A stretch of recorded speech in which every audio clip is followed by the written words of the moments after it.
दोस्तों नमस्कार। मैं कुबेर सिंह यादव, अद्भुत भारत। आज मैं एक ऐसे महान नेता की बात करने वाला हूँ जिसे पूरा देश सम्मान करता है। उसने विदेशों में अपनी बड़ी अच्छी छाप छोड़ी है और देश के अंदर चाहे कोई पक्ष का हो, नेता हो, अधिकारी हो, कोई भी हो, समाज सेवी हो, सभी उसकी प्रशंसा करते हैं। आखिर वो कौन सा नेता है जिसके विषय में आज भी चर्चा होती है? और मैं ये कहूँगा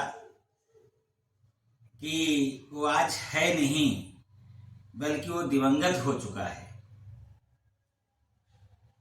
लेकिन उसकी जो प्रतिभा है वो आज भी लोगों के दिलों में विराजमान है। आप समझ गए होंगे, हम बात कर रहे हैं पूर्व प्रधानमंत्री श्री अटल बिहारी वाजपेयी के विषय में।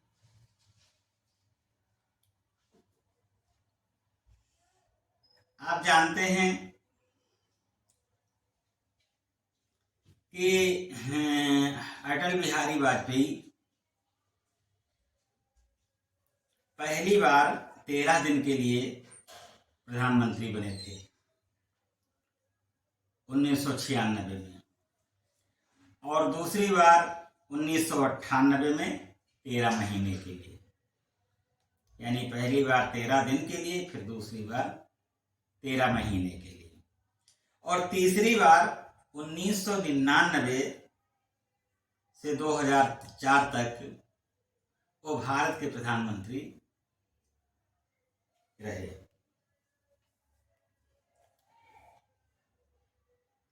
प्रश्न उठता है कि हम आज उनके विषय में क्यों बात कर रहे हैं।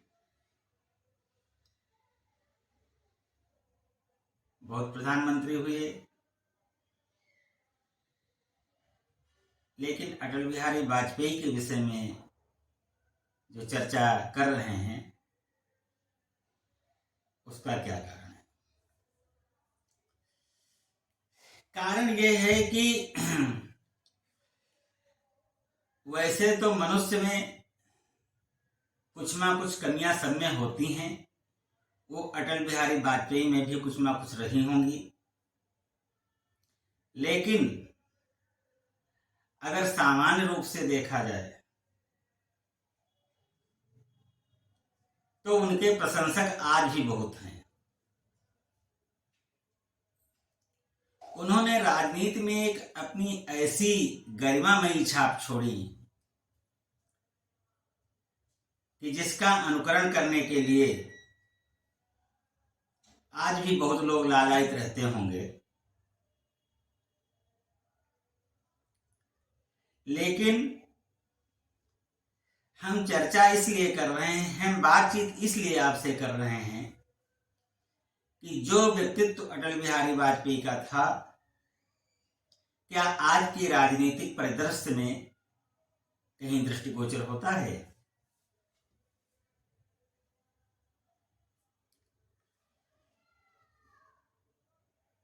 आप जानते हैं कि अटल बिहारी वाजपेयी वो शख्सियत थे कि वो अपने विरोधियों को भी बड़े सम्मान की दृष्टि से देखते थे, इंसान की दृष्टि से देखते थे। राजनीतिक प्रतिद्वंदी कितने भी होशियार क्यों न हो, लेकिन उनके आगे वो साइलेंट हो जाते थे, चुप हो जाते थे। अनेक घटनाएं उनके विषय में लोकसभा की चर्चा के दौरान की हैं।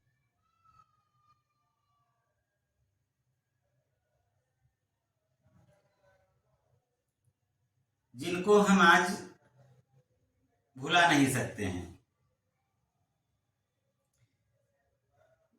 आइए हम उनके थोड़ा सा और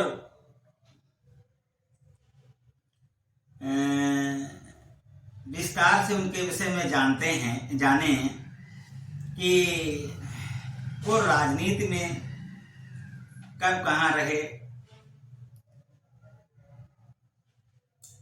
और ऐसे मृदुभाषी कुशल नेतृत्व वाले व्यक्ति को हमको समझना चाहिए। आज की राजनीति में शायद ही कोई इतने लंबे अरसे से राजनीति में हो जितना कि पूर्व प्रधानमंत्री अटल बिहारी वाजपेयी थे। वह 10 बार के लोकसभा सदस्य रहे, यानी 10 का मतलब लगभग 50 वर्ष लोकसभा के सदस्य रहे और 2 बार राज्यसभा के, लगभग 10 साल, यानी 50 साल के ऊपर वो राजनीति में, केंद्रीय राजनीति में रहे। 1977 में मोरारजी सरकार में विदेश मंत्री रहे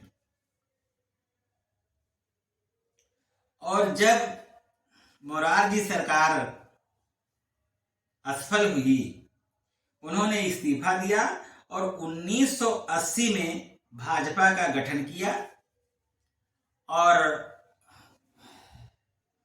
उसके वे अध्यक्ष निर्वाचित हुए।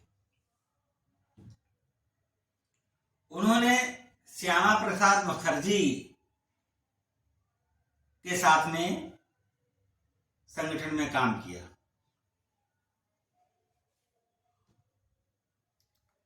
अपने प्रधानमंत्रित्व काल में उन्होंने कई उपलब्धियां हासिल किया।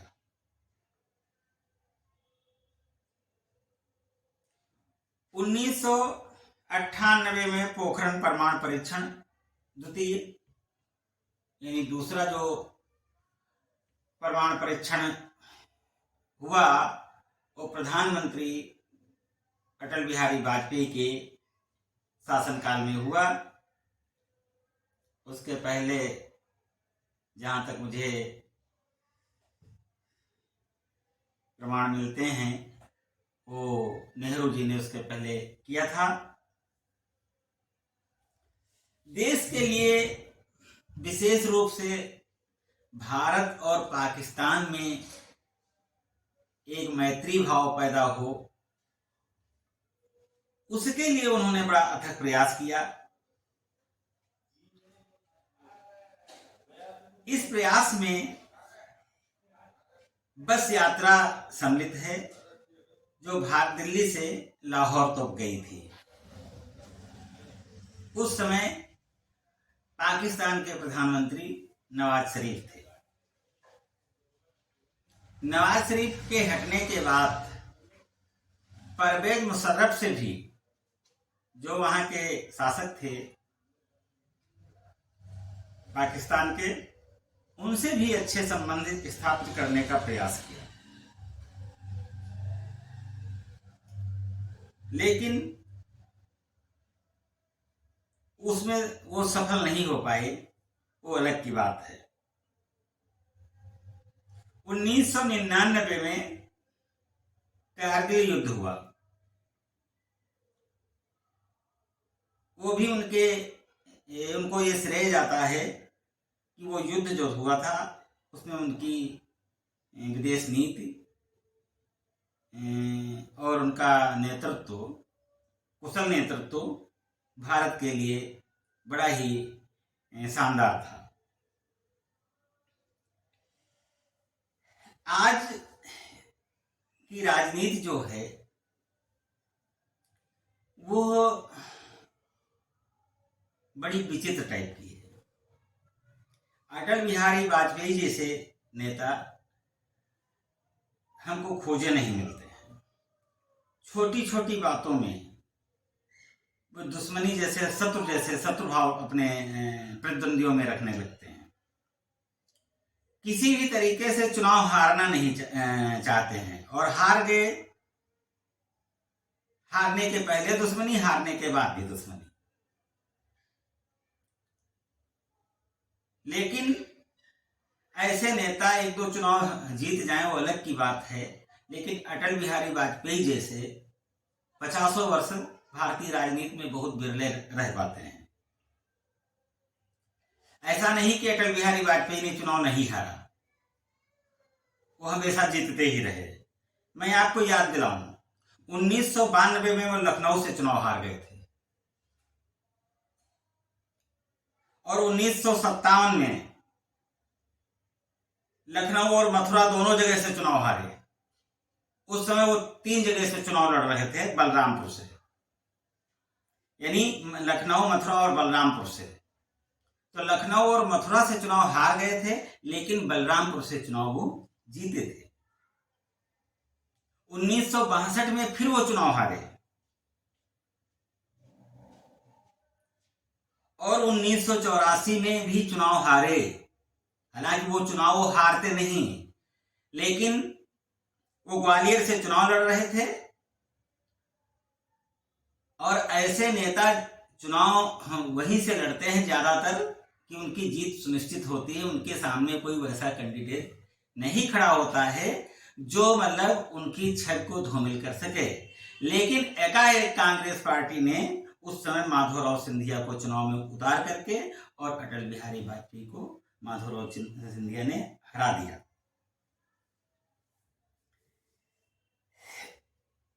अब इसके बावजूद भी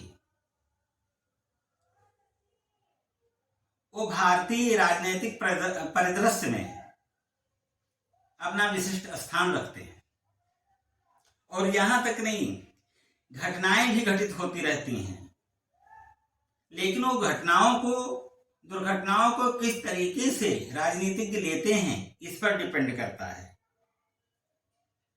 मैं अगर थोड़ा और आगे ले जाऊं, 2001 में उनकी ही सरकार थी और संसद पर हमला हुआ था।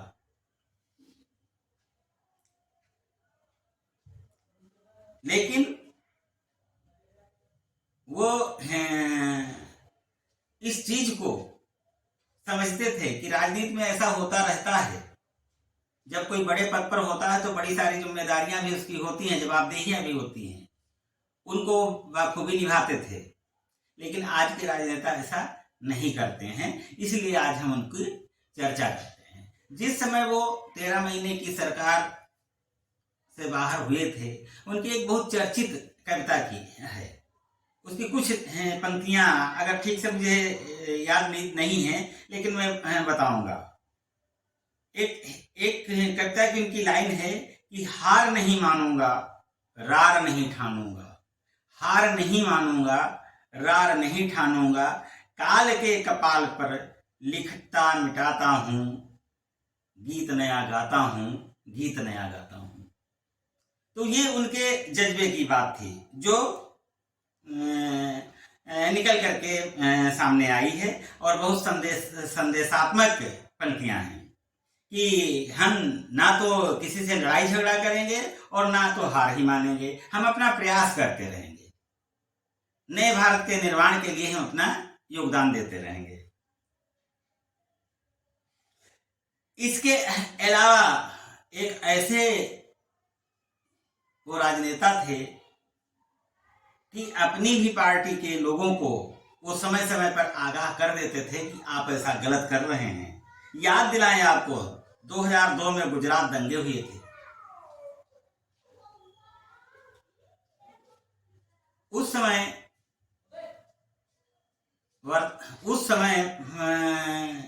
वहां के मुख्यमंत्री, जो इस समय भारत के प्रधानमंत्री हैं नरेंद्र मोदी जी, वो उस समय गुजरात के मुख्यमंत्री थे। तब अटल बिहारी वाजपेयी ने उनको बोला था कि मुख्यमंत्री को राजधर्म निभाना चाहिए, पक्षपात नहीं करना चाहिए। संदेश साफ था, आप समझते भी हैं, कहने की कोई जरूरत नहीं है। तो इसी कारण से उनकी लोग प्रशंसा करते हैं। और जब हमारे देश के राष्ट्रपति प्रणब मुखर्जी थे, उस समय उन्होंने 2015 में उनकी इसी कार्यकुशलता और जो देश को योगदान किया है, उन्होंने दिया है, उसी की वजह से 2015 में उन्होंने अटल बिहारी वाजपेयी को भारत रत्न जैसे सम्मान से सम्मानित किया। ये हमें गौरव की बात है।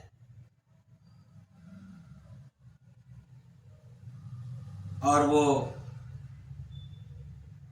आपको अगर उनकी शिक्षा दीक्षा के विषय में बताएं तो वो बहुत कोई उस तरीके की वो चीज नहीं हासिल किए थे शिक्षा में, लेकिन वो राजनीति शास्त्र से मास्टर डिग्री हासिल किए थे डीएवी कॉलेज कानपुर से। लेकिन वो एक प्रखर वक्ता थे, एक अनुभवी राजनेता थे, एक देशभक्त थे, एक कवि थे, एक लेखक थे, एक पत्रकार थे। मेरा इस समय केवल इस पर चर्चा करने का मकसद यह है कि हमारे राजनीतिज्ञ लोग इस चीज को समझें, उनके जीवन चरित्र को पढ़ें, अनुभव से हासिल करें और राजनीति में उनके जैसे व्यवहार को लाएं, जिससे पक्ष विपक्ष और अन्य लोग भी, देश की जनता भी इस चीज को महसूस करे कि कोई हमारे देश में ऐसा है जो वसुधैव कुटुंबकम की भावना रखता है, जो एक जो हमारे यहाँ की लगभग 1.5 अरब जो जनता है उसको एक परिवार मानती हो, सभी को इंसान मानती हो, सबको मानव मानती हो। तो इस तरीके से हमारे राजनीतिज्ञों को सोचना चाहिए और राजनीति में काम करना चाहिए। बहुत सारी उनकी उपलब्धियां हैं, फिर कभी उनके विषय में चर्चा किया जाएगा। 93 वर्ष की आयु पार करते हुए उनका देहावसान हुआ था। बड़ी एक तरीके से कम लोग इस उम्र तक पहुंचते हैं, तो उनका जो आचरण था, उनको जो देश का आशीर्वाद उनके लिए था, इसीलिए वो इतनी लंबी आयु प्राप्त किए। मैं उनको नमन करता हूं और एक बार पुनः गुजारिश है कि देशवासी और भारतीय राजनीतिज्ञ उनके आचरण का अनुकरण करें तो बेहतर होगा। धन्यवाद।